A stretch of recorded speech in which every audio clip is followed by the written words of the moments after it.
কামাখ্যা ধামলৈ গ'লে কোনকেইটা মন্দিৰ দৰ্শন কৰে আপুনি? আধৰুৱা হৈ ৰ'ব কামাখ্যা দৰ্শন। যদিহে দৰ্শন নকৰে নীলাচল পাহাৰত থকা মন্দিৰসমূহ। ব্ৰহ্মপুত্ৰৰ দক্ষিণ দাঁতিতে লাগি থকা গুৱাহাটীৰ পাহাৰসমূহৰ এখন উল্লেখযোগ্য পাহাৰ নীলাচল পাহাৰ। নীলাচল পাহাৰতে অৱস্থিত পুণ্যধাম কামাখ্যা। 10 গৰাকী দেৱীৰ নামত উৎসৰ্গিত এটা চৌহদত অৱস্থিত ই এক কেন্দ্ৰীয় মন্দিৰ। দেশ বিদেশৰ ভক্তই প্ৰতিদিনেই ভিৰ কৰেহি কামাখ্যা মন্দিৰত। কামাখ্যাত শিলৰ চিৰিযুক্ত এটা গুহাৰ পবিত্ৰ স্থানত দেৱী মাক যোনিৰ ৰূপত পূজা কৰা হয়। বিভিন্ন জনশ্ৰুতি আৰু প্ৰবাদে এই মন্দিৰৰ কাহিনী বৰ্ণনা কৰে যে দেৱী সতীৰ মৃত্যুৰ পাছত শিৱ বেদনাত আতুৰ হৈ সতীৰ মৃত শৰীৰলৈ ঘূৰি ফুৰিছিল আৰু সতীৰ যোনি অংশ এই অঞ্চলতেই পৰিছিল। এই পাহাৰটোৱে মহাদেৱৰ শৰীৰটোকেই প্ৰতিনিধিত্ব কৰে আৰু সতীৰ যোনি যেতিয়া এই অঞ্চলত সৰি পৰিছিল তেতিয়াই এই সমগ্ৰ অঞ্চল নীলা হৈ পৰিছিল, যাৰ বাবে ইয়াক নীলাচল বুলিও কোৱা হয়। যদিও এই মন্দিৰৰ প্ৰতিষ্ঠাৰ কোনো সঠিক সময় উপলব্ধ নহয়, পুৰাতাত্ত্বিক প্ৰমাণ অনুসৰি ইয়াৰ প্ৰতিষ্ঠা 8ম শতিকাৰ ওচৰ পাজৰে হোৱা বুলি ধাৰণা কৰা হৈছে। 16শ শতিকাত মুছলমান আগ্ৰাসনকাৰীয়ে এই মন্দিৰ ধ্বংস কৰাৰ লগতে ইয়াক অপবিত্ৰ কৰাৰ পাছত 1565 চনত ইয়াৰ বৰ্তমানৰ মন্দিৰটো পুনৰ নিৰ্মাণ কৰা হয়, যাৰ চাৰিওফালে আন আন দেৱীৰ মন্দিৰো নিৰ্মাণ কৰা হয়। নীলাচল পাহাৰত কামাখ্যা দেৱালয়ৰ উপৰিও 13টা অন্যান্য মন্দিৰো আছে। সেইবোৰ হৈছে তাৰা মন্দিৰ, কালী মন্দিৰ, ভুৱনেশ্বৰী মন্দিৰ, সিদ্ধেশ্বৰ মন্দিৰ, গণেশ মন্দিৰ, পাণ্ডুনাথ মন্দিৰ।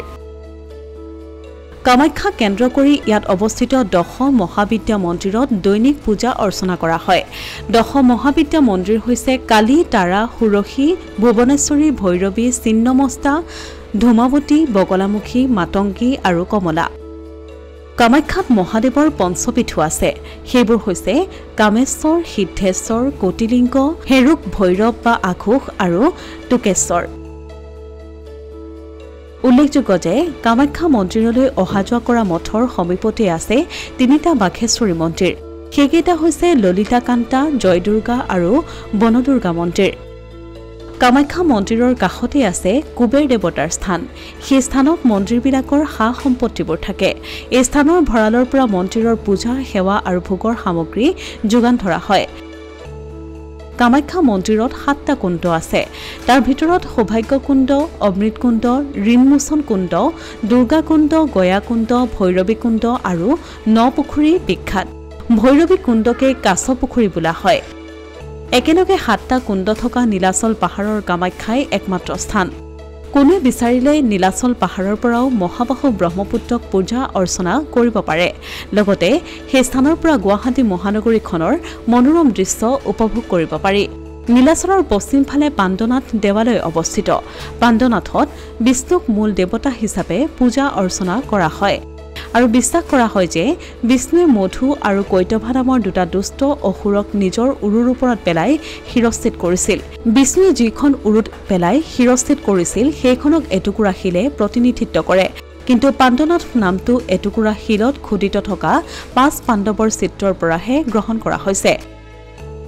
মহানগৰীৰ বিভিন্ন অঞ্চলৰ পৰা কামাখ্যা ধামলৈ নিয়মিতভাৱে বাছ চলাচল কৰে। অটো আৰু ৰিক্সাৰ জৰিয়তেও কামাখ্যা মন্দিৰত উপস্থিত হ'ব পাৰি।